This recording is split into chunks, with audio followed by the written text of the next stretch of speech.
Coucou, bonjour à tous, j'espère que vous allez bien.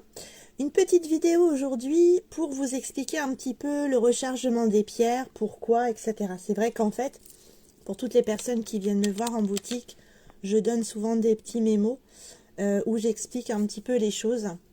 Et parfois, en fait, avec certaines personnes, c'est un petit peu plus difficile à comprendre. Donc déjà, quand on vient me voir en magasin, eh bien, en fonction de chaque personne, je vais orienter en fonction de ce qu'elle dégage, ce qu'elle a besoin, comme énergie, comme travail avec la lithothérapie. Parfois, on va travailler très très loin. Et donc, par rapport à tout ça, j'oriente vers le style de pierre. Donc, en règle générale, j'en mets 3 maximum. Parce qu'au-dessus, en fait, il faut savoir que quand on met trop de pierres différentes, trop de minéraux différents, autour de ses poignets, ou que ça soit dans la poche ou autour du cou, eh bien ça fait un petit peu comme effet placebo, ça va faire joli, mais ça va pas agir complètement.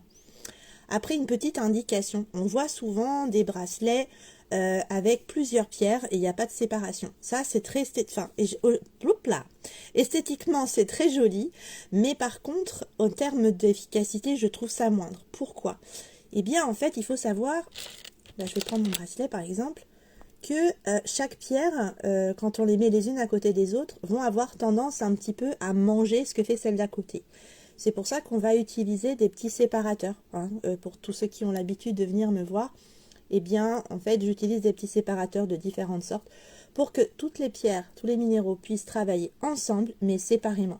Surtout avec la tourmaline, il y a certains minéraux qui ne peuvent pas travailler l'un avec l'autre parce qu'il va manger aussi celui d'à côté. C'est comme ce que je disais tout à l'heure. Donc, au niveau de l'entretien de tout ce qui est minéral, que ce soit en bracelet, en pierre roulée à mettre autour du cou, dans une cage ou tout seul, dans la poche, ou les grosses pierres que l'on peut trouver pour protéger l'intérieur, la maison, eh bien ça va travailler de la même façon. Je parle par contre pour les pierres qui sont polies. Les pierres brutes, vous voyez, les pierres brutes, c'est celles que l'on trouve... Ah bah tiens, on va prendre tout simplement l'améthyste. L'améthyste, comme celle-ci, c'est une pierre brute. Et là, en fait, on ne va pas pouvoir les travailler avec de l'eau. Parce qu'automatiquement, on va abîmer la pierre. D'accord? Donc, je vais revenir avec l'améthyste après. Donc, on va passer le bracelet sous l'eau. On le frotte bien sous l'eau du robinet, comme ceci. Au bout d'une semaine, en règle générale. Pourquoi une semaine? Parce que c'est à peu près le temps que la pierre va mettre à prendre. D'accord? Surtout que là, depuis cet hiver, on a des énergies très lourdes, on a du mal à remonter, le soleil, il est un peu tardif dans sa venue. Donc, on va travailler la pierre sur une semaine. Donc, au bout d'une semaine, hors douche, parce qu'on ne porte pas les bracelets ni sous la douche, ni à la piscine, ni même à la mer. On entend beaucoup parler que le sel travaille la pierre et purifie la pierre. Mais il faut savoir une chose, c'est que le sable vient du coup de l'érosion de l'eau salée contre les rochers. Et c'est ce qui amène le sable. Le rocher, en fait, s'écorce un petit peu avec le temps et ça se devient des petits granulés, donc ce qui devient du sable. Donc la pierre, là, imaginez, au bout d'un moment, elle va s'éroder, devenir de plus en plus petite, se fissurer et se casser. C'est pour ça que si vraiment vous voulez utiliser du sel, mettez un tissu à la rigueur sur le gros sel et posez-y votre bracelet. Là, ça passe. Bon, on va travailler par étapes. Donc, au bout d'une semaine, vous allez prendre votre bracelet, vous allez bien le frotter sous l'eau, bien le sécher et ensuite utiliser plusieurs choses pour travailler. La première, pour recharger votre pierre, vous pouvez utiliser une coquille Saint-Jacques, fraîche, je précise.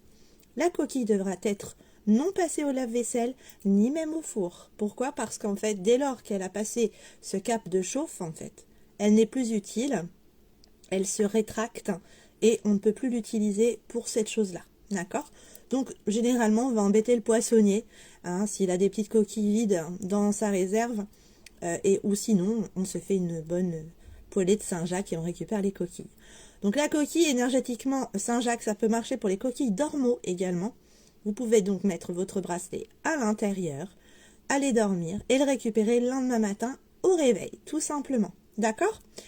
Quand on n'est pas trop adepte des fruits de mer, comme moi par exemple, qui n'aime pas trop les fruits de mer, du coup on va pouvoir travailler avec d'autres choses. Il y a la fleur de vie.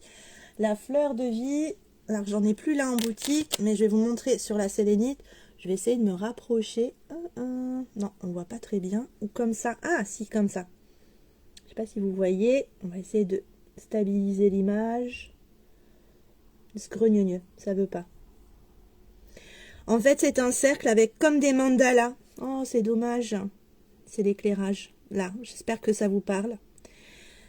En fait, ce sont plein de fleurs dans d'autres fleurs. En fait, c'est un cercle, en fait, avec d'autres cercles à l'intérieur. C'est comme des rosaces à l'infini. Ça, ce sont des fleurs de vie. On peut les imprimer et ensuite les plastifier. Utiliser la plastification de votre fleur de vie et y mettre dessus votre bracelet ou vos minéraux. D'accord? Ça recharge continuellement. On évite de laisser H24 les minéraux sur des fleurs de vie ou votre bracelet sur une fleur de vie. C'est comme si vous laissiez votre téléphone en charge perpétuellement. Au bout d'un moment, vous abîmez la batterie. Eh bien, le minéral, c'est pareil.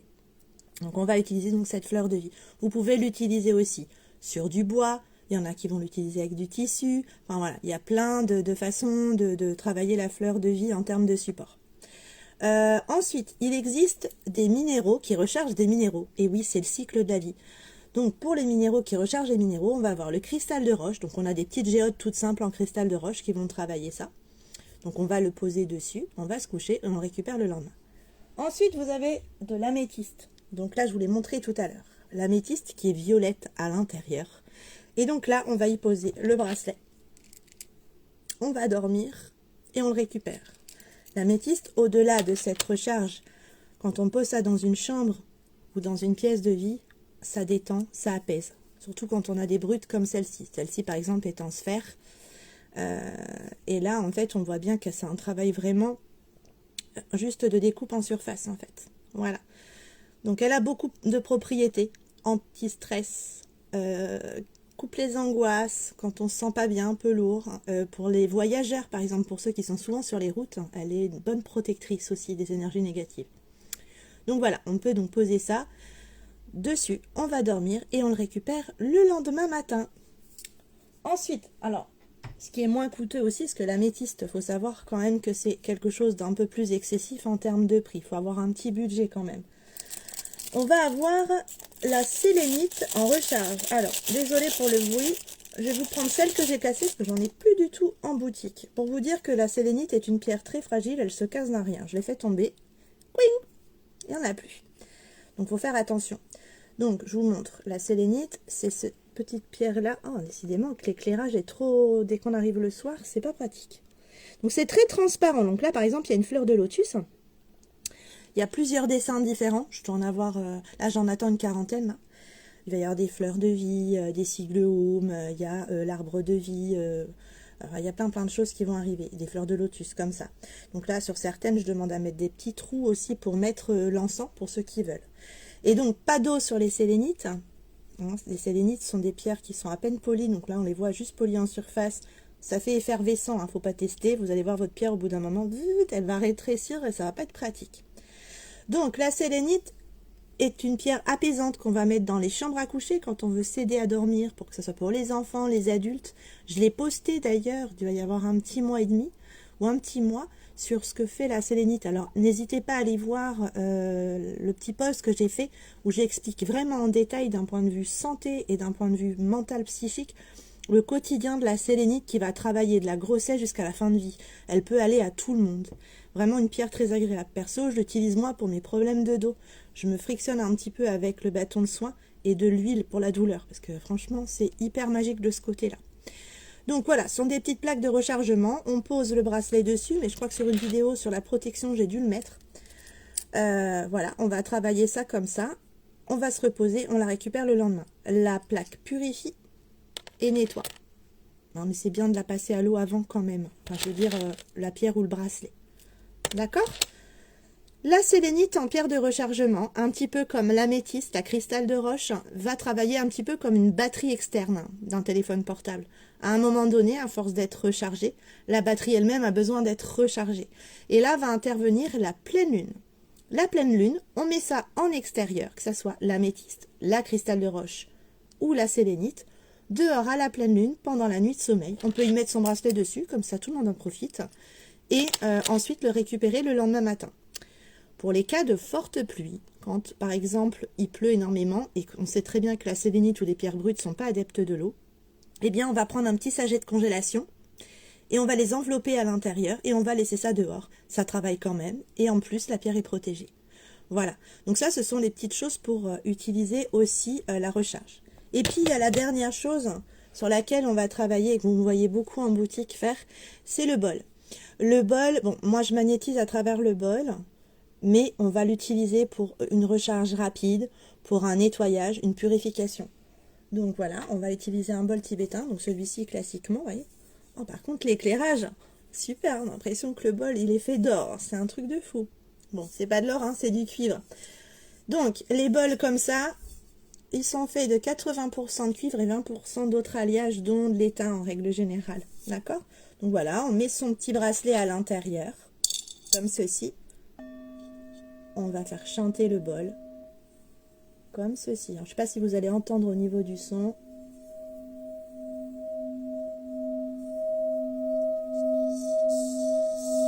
Vous entendez comment le vibrement de la... Enfin, oh, je parle pas français. La vibration du bracelet. Voilà, ça c'est important. La vibration nettoie, purifie, ça c'est super bien. Et ensuite, on récupère le bracelet. Et c'est parti. Hop, d'accord? Moi, j'aime bien le passer sous l'eau avant. Donc, si vous venez me voir en boutique pour faire retravailler votre bracelet, pensez bien à me le passer sous l'eau avant. D'accord? Donc, voilà, ça c'est le bol. Ça, c'est un petit plus qui est non négligeable. J'avoue qu'après, ça demande un certain budget. Je sais qu'en boutique, les moins excessifs que je vais avoir, ça va être dans les 65 € les petits bols de soins classiques, qui vont par contre, eux, être à 20% de cuivre et 80% d'autres métaux dont l'étain. En fait, c'est un inversement, 80-20. Donc forcément, on va être sur une méthode moins onéreuse, mais qui fonctionne aussi très très bien. J'essaie d'avoir un petit peu pour tous les budgets, parce que je sais combien ça représente un bol et je sais que c'est pas donné. Donc voilà un petit peu toutes ces choses pour recharger. Une fois par semaine, je résume, une recharge sur les minéraux, donc toutes sortes de minéraux inclus, que ce soit les pierres roulées, les bracelets, les pierres autour du cou, ou les minéraux type comme cela, qu'on met dans une maison ou dans une pièce, dans un bureau. On va le mettre à recharger. Alors là, par exemple, la sélénite, c'est pas d'eau, hein, même quand elle est comme ça. Les pierres brutes, pas d'eau, je réitère aussi. Une nuit et le lendemain, c'est reparti. D'accord ? Comment dire, les pierres ferreuses, hein, j'en ai pas parlé. Vous savez, elles ont un aspect un peu de fer, ça ressemble à du métal, quoi, tout simplement. Donc les hématites, les pyrites, les terahertz, il y en a d'autres, hein, ça me revient pas, mais voilà, ces pierres-là ne supportent pas l'eau puisqu'elles vont rouiller automatiquement. Donc dans ces cas-là, on va utiliser l'encens pour purifier ou nettoyer. On va utiliser la pleine lune ou on va utiliser les bols, tout simplement. On peut utiliser également les pierres telles que la sélénite, mais ça c'est plus pour un rechargement. Donc c'est vrai que pour tout ce qui est pierre ferreuse, moi je les passe à l'encens ou au bol tibétain. Voilà. Je pense que j'ai dû faire le tour au niveau de ça. Ah oui, une dernière chose avant de vous laisser. Concernant... ça y est, c'est parti. C'est pas vrai, j'ai un cerveau de moineau aujourd'hui. Ah oui, si. Oh là là. Les pierres que l'on va mettre à la lune ou pas. Il y a très peu de pierres qui ne prennent pas la pleine lune. Mais je vais vous en donner une qui ne supporte pas du tout la lune, c'est la quartz rose. La quartz rose n'aime pas du tout la lune, elle blanchit en règle générale. Donc si vous avez du quartz rose sur un bracelet, par exemple, je vous invite à faire très très attention à la lune. D'accord? Mais en fait, en règle générale, c'est plus sur les pierres brutes ou les grosses pierres roulées ou les choses comme ça. On va éviter de vraiment les mettre à la lune. Il y en a quelques-unes d'autres, mais pas avec une importance capitale comme la quartz rose, où vraiment, on ne va pas la faire travailler à la pleine lune, mais à l'inverse, plutôt au soleil. Voilà, écoutez donc, je vous souhaite à tous une bonne soirée. Je tenais juste à vous préciser pour les personnes qui ont réussi à voir la vidéo jusqu'au bout, que je ne serai pas présente demain à la boutique pour raison médicale. J'ai mes problèmes de dos qui ne veulent pas se stopper, donc à un moment donné, il faut penser à soi.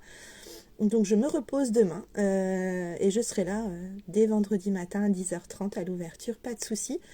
Et puis donc également pour vous dire que le 23 avril, du coup j'ai un autre atelier pendule, parce qu'on m'a fait beaucoup de demandes du coup, et donc j'en ai remis une autre date en place, et il doit me rester, je crois, de mémoire 3 places. Voilà, donc si vous êtes intéressé, n'hésitez pas également à me mettre un petit mot en dessous, et je manquerai pas de vous recontacter pour voir avec vous. En attendant, je vous souhaite à tous une belle soirée. Prenez bien soin de vous. Plein de bisous. À bientôt!